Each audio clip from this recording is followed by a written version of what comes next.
Hey guys, all right. Bit of a sad day. Jabiru's gone. Cruiser's lost her buddy. But here's what I'm going to build next. All right guys, so here's the process of building my decision making, I guess, of building a new aeroplane. What did I consider? So I love building the Cruiser. I feel I chose the right aircraft, so I'm happy with the Cruiser. So building another Zenith, already done that. Not challenging and probably boring for you guys to watch me just build another Zenith like a 701 or something like that. I considered a Sonics aircraft, which I'll put a picture up of. So with the Sonics, I guess the little 1X, which comes, you can get it complete kit, match hole drilled. Comes with an Aero V engine. If you choose to do that, you can put a Jabiru in it. I'm trying to get away from Jabiru engines now. I've been through 3 of them. I've had 3 Jabiru engines. So it'd be nice to try something different. The Sonics, the little 1X, sort of a sport aerobatic aircraft, although with the Recreation Australia licence you can't do aerobatics. It is an aerobatic aircraft. Mild aerobatics. Single seat with the wings fold up. Be really good fun to build. I showed my wife and she's like, oh, what is it? It's just another aeroplane. So sort of priced that, and unfortunately in Australia with the exchange rate, the Aussie dollar, GST, shipping, duty, all those sort of things factored in, and I've seen them advertised, you're better off to buy the bigger Sonics, a Legacy I think it is, twin seat, second hand, sells for less than I can import a kit for. And you've got to look at the resale value too, I guess. So that sort of ruled Sonics out for me. So that was a consideration on the Sonics aircraft. I also looked at a thing called a Dakota Hawk from Fisher Flying Products, I think it is, which is a all wood aircraft. Another wood aircraft I looked at was Pete and Pole. There's one actually in the hangar across the taxiway here. It's painted up a bit like a modern day Pit Special, whereas I'd prefer the vintage style, so I'd be prepared to rip the covering off and do it again. I was sort of influenced, if you like, away from the Pete and Pole with my test pilot / instructor here at the Latrobe Valley. So also I'm not tooled up for wood aircraft. I've got all the tools there for obviously the all metal Zenith rivets. Also you don't get that immediate sort of satisfaction. 2 bits, rivet it together, it's done. No cure times is what I'm trying to say, I guess, with the glue. And not only that, I'd covered the poor old Cruiser, which is going to be in the hangar here, to get covered in dust using, sanding all the joints, etc. So always enjoyed building with wood, especially with the model aircraft. So I looked at a few of the Fisher Flying product kits. I also looked at, because I just love flying and the thought of aviation and all that sort of thing, not necessarily going anywhere, just pull the plane out and go for a fly. I had a serious look at a Quicksilver aircraft, the original ultralight, which here's a picture, and tried to get hold of the factory. I believe there was a cyclone and maybe a flood over there at the same time. So I understand they went through all that. Found an Australian distributor, and sort of that 3-week period, this is all part of trying to get a new aircraft kit, if you like. I basically received back from the information that's freely available on the internet. So you can just go on the internet, have a look, download the information, and verbatim, that's just what I got back. Yep.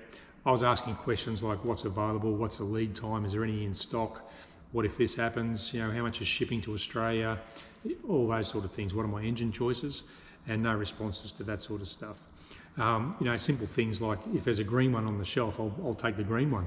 If I order a red one, it might take 18 months to get here. I guess when people like myself come along, asking for a price and quotes, and they're like, oh yeah, here's another one, you might do 20 quotes, but then one person actually follows through and purchases a kit. So I understand that side of things. So yeah, what am I going to build?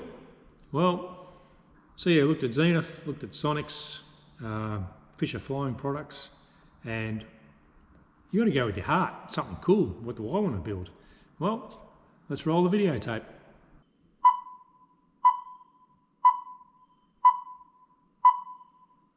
The Sopwith Camel, to me, is the outstanding aircraft of World War I. Not only because it was built in such numbers, not only because it was flown by so many of the aces, but also in the way in which it prosecuted the war. It was a feared aircraft. The Camel gained its unusual name from the humped cowling over the breeches of the two Vickers machine guns, which were synchronized to fire through the propeller, a design feature that became standard on British fighters for nearly 20 years. Every way you look about the Camel, it has excellence. So yes, I'm going to build myself a 1916 Sopwith Camel. I know, get yourself up off the floor from laughing. I've rang up Robert Basley at Airdrome Aeroplanes in Holden, Missouri. Same state that Zenith's in, actually, I think. I've rung up Robert Basley, had a quick talk to him, answered all my questions straight away, and basically they offer like a materials kit, if you like, so it'll be more of a scratch build project, this one, and a long-term project. So days like this, when it's a bit cold and wet outside, I'll have something on the bench that I can build. Bit of a pipe dream, one of those aeroplanes that, you know, growing up as a little boy, hanging from the fishing line, one of the first model aeroplanes, like the plastic models that I guess I'd buy. There's a nice Balsa USA kit for the aero modelling guys out there. A couple of cool Vickers machine guns up the front, so we'll do all that. One of the good things, I guess, when you build model aeroplanes, you're trying to make it look like a replica, like copy a full size. Well, I'm just building a full size and I'll do it however I want. Already starting to think about colour schemes, which gets me excited. I really want to do obviously the red, white and blue fin, probably with I think it says Sopwith Aircraft Company on Thames or Thames or whatever it is, Thames, on the fin. Roundels, olive drab, linen colour underneath. Probably leave the cowl, because it's going to get beaten and bashed around, removing it, etc. Although I'll look after my gear. Either burnish, I think it's called, with all those, you know, Dremel sort of marks all over the cowl, or leave it natural, maybe polish it rather than paint it. One less thing to paint. Like the one in the book here has got a red cowl and red spun aluminium wheel covers, just to, well, back in the day they would have been canvas or linen. So all that sort of stuff. Get a Culver prop for it. I'm going to run the Rotec 2800 engine, radial engine. They're just up the road at Tyab. So Paul Chernekeefe, he's the guy from Aero Modelling Mates, built all the GBs and flew them at Shepparton, mammoth scale, quite a few years ago, probably 20 years ago now. So yeah, that's the path we're going to go. How I'm going to achieve that, not too sure. How's it fly? Except for one thing, it's a very difficult aeroplane to fly. Because the cylinders of its air-cooled engine rotated around the aircraft's axis, the Camel was inherently unstable. The torque of that big Clerget rotary engine is such that no matter what you're doing, it's always twisting around and trying to turn laterally in the sky and throw itself into an unrecoverable flat spin. Say what? Anyway, I like a challenge. I've spoken to my instructor. He seems to think he can teach me how to fly it. Part of the process, I'm going to need my tail wheel endorsement.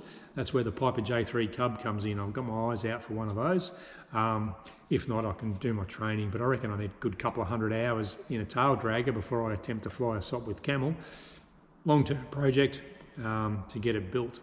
So be covered in fabric, 4 wings, rib stitching, rib tapes, all that sort of stuff.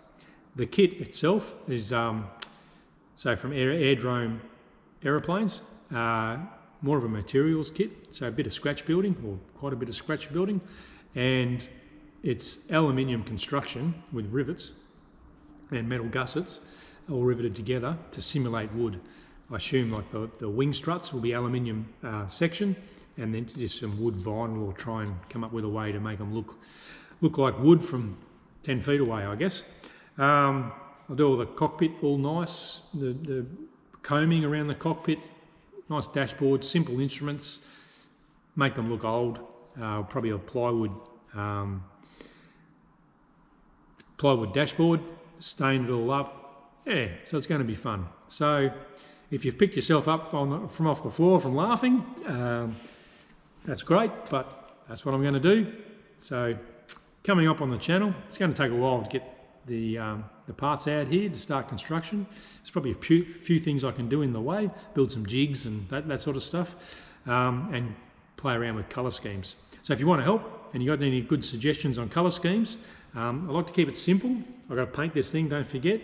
So simple is sometimes better, maybe a couple of stripes. The roundels will be a challenge, painting the big roundels, but these big things, you know, they were just painted with a 4-inch brush anyway, I think. So I might use that as a bit of a saviour. But predominantly either the brown, like there's a mission brown sort of colour, or the olive drab, roundels. But yeah, there we go. That's what we're going to build.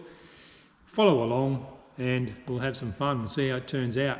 Hopefully in a few years I'll look back on this video and think, wow, it either worked or it didn't. Thanks for watching.